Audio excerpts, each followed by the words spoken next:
So, ayan guys, kakagising ko lang, kaya eto na, susuklay lang ako. Wait lang guys, may kukuhanin lang ako, ipapakita ko sa inyo.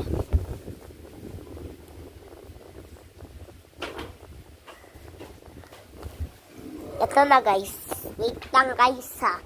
Iusog ko lang yung sofa namin. Okay na to guys. Ito, meron akong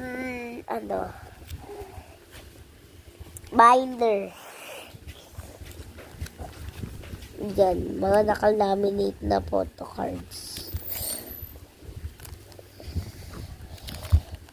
Yes. Mga nakalaminate ko photo cards.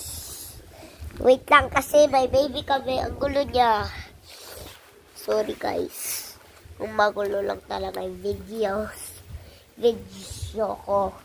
Kasi tignan mo naman yung kapatid ko. Apaka kulit. Ayaw niya paawat. Yan, kung hindi niya nakita si Bini Joanne nakasakan si Bini Glenn. Yan, mga nakalaminate na photo cards. Colette Stacy, Joanna, Gwen, Sheena, tapos mga Bini Makeups photo card ko. Yan, kaya check out lang. Search nyo Bini Mika photo card sa Shopee ata to eh. Na order. Ang ganda ng quality. Oh. Holographic siya. Diba? Holographic na holographic. Yan. Parang baobab na tong isang to.